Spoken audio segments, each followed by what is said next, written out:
یہ انسان کی غلط فہمی ہوتی ہے. یہ جو آج دنیا کے اندر یہ تصور پایا جاتا ہے کہ ہم دنیا میں سب سے زیادہ پاورفل ہیں، we are most powerful in the world, یعنی ہم پوری دنیا میں سب سے زیادہ پاورفل ہیں. اللہ کہتے تمہاری پاور، یہ نعرہ آج اگر امریکہ لگاتا ہے، چائنا لگاتا ہے، رشیا لگاتا ہے یا کوئی اور لگاتا ہے، اللہ کہتا ہے ذرا پڑھو نا قوم عاد کو جو یہ کہتے تھے من اشد منا قوہ، ہم سے زیادہ پاپولر کون ہے؟ آج ان کے کھنڈرات بھی نہیں ملتے، نشان بھی، قبریں بھی نہیں ملتی، محلات تو دور کی بات ہے. اس لیے جو بات میں قرآن کی روشنی میں عرض کرنا چاہ رہا ہوں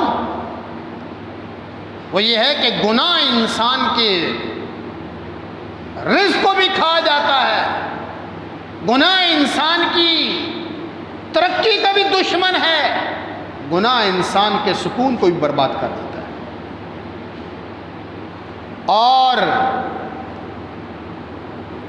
اللہ رب العالمین نے قرآن مجید میں فرمایا کہ فَمِنْهُمْ أَخَذْنَا بِذَنْبِهِ، کہ ہم نے کسی کو اس کے گناہ کی پاداش میں پکڑا، تیز آندھیاں چلا دی، کسی پر پتھروں کی بارش برسا دی، کسی پر ہم نے سیلاب بھیج دیا، وہ ساری مشینری اور طاقت اور اقتدار کے باوجود ہمارے عذاب کا مقابلہ نہیں کر سکے.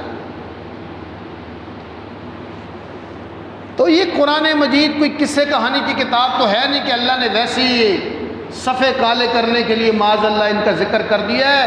ہر واقعے کے آخر میں اللہ کہتا ہے تِلْكَ الْأَمْثَالُ نَضْرِبُهَا لِلنَّاسِ، یہ مثالیں ہیں جو لوگوں کے سامنے ہم پیش کر رہے ہیں. لَعَلَّهُمْ يَتَفَكَّرُونَ لَعَلَّهُمْ يَتَذَكَّرُونَ لَعَلَّهُمْ يَعْقِلُونَ، تاکہ وہ غور و فکر کرے، تاکہ وہ عقل سے کام لے، تاکہ وہ نصیحت حاصل کرے.